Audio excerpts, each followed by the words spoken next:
He was a solitary rancher until his daughters led home a striking Navajo woman. The rancher had dwelled in quiet isolation for years, striving to nurture his two girls while bearing the burden of his wife's passing. His days blurred into mending barriers, caring for livestock, and keeping the homestead afloat with that stubborn resolve forged in sorrow. Sarah and Lily, his young ones, infused the home with warmth, but even their giggles couldn't dispel the void that shadowed him. He cherished them deeply. Still, he often sensed he was drifting through existence half asleep, enduring more than truly thriving. That steady, unchanging rhythm shattered the afternoon the girls ventured deeper into the meadows than ever before.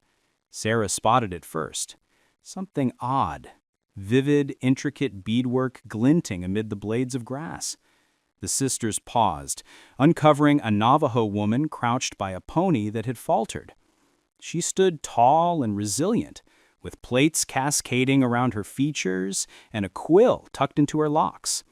Her ornate, beaded attire stood out vividly against the stark terrain. Lily edged closer, her words trembling just a touch, inquiring if the woman was injured. The woman raised her eyes softly, assuring them she was unharmed, though her pony craved a breather. Her tone held a serene power, and the girls were pulled toward her right away. When she named herself Kaya, the pair offered instant faith. Sarah fetched her a drink, while Lily eased the weary beast. It didn't take long for the girls to implore her to join them at their homestead for a spell. Kaya wavered, mindful of the tangled past between pioneers and her kin, but the pure-hearted plea of children carried its own quiet force, so she consented to trail along. Though a flicker of wariness lingered within her, the rancher, patching the stable gate, glanced up at the sound of approaching steps. His pulse quickened, seeing his daughters approach with an outsider, a graceful Navajo woman clasping their palms. On reflex, he moved to block their way, guarded and firm. Yet Kaya showed no alarm or defiance. She held her ground composed, her stance unwavering. The girls hugged to her flanks with complete faith. Sarah rushed ahead, spilling out in a rush how Kaya required a spot to recover. The rancher's expression eased as he met his daughter's eyes, but his gaze hardened once more upon shifting to Kaya. She addressed him courteously, detailing her solitude and how the girls had extended aid. Her sincerity rang true in every syllable, and the rancher, who'd honed a sharp eye for souls over time, sensed she posed no threat. Even so, vigilance gripped him tight, molded by decades of trials and the duty to shield his little ones. After a drawn-out pause, he dipped his head, allowing her a brief stay. There was a solidity in her aura, a subtle fortitude he couldn't dismiss. As the hours unfolded, Kaya aided the girls in collecting kindling, quenching their thirst and absorbing their boundless prattle. With a forbearance he hadn't witnessed in ages, she wove their tresses and shared a basic pastime from her people. The rancher observed from afar, forearms folded, fighting the intrigue blooming within. Her actions flowed with exactness, elegance, tenderness. She wove boldness and empathy in a manner he seldom encountered. Come dusk, the girls wheedled him to let Kaya linger through the night. He relented, not merely from their urging, but because an inner voice whispered her coming was no mere chance. And indeed, it seemed the very breeze over the homestead had altered from the instant her boots touched the soil. Kaya murmured her thanks softly, and as he turned away, an odd warmth settled in his ribs. That evening the cabin hummed with a fresh energy. Kaya bedded down by the outbuilding. The girls demanded a lamp burned for her, and the rancher caught himself peering through the pane longer than made sense. He puzzled over why her essence clung to his mind, why the hush no longer cut so keen, why solitude didn't weigh quite so crushing. There, framed by the faint radiance beyond, he grasped it. Kaya had carried in something upon her arrival, Not clamor, not upheaval, but a soft easing of the stillness he'd inhabited for so long. And for the first time in ages, he pondered if fate might be extending him an unforeseen gift, one he'd scarcely permitted himself to yearn for. Dawn hadn't crested when Kaya stirred, ministering to her pony with hushed skill.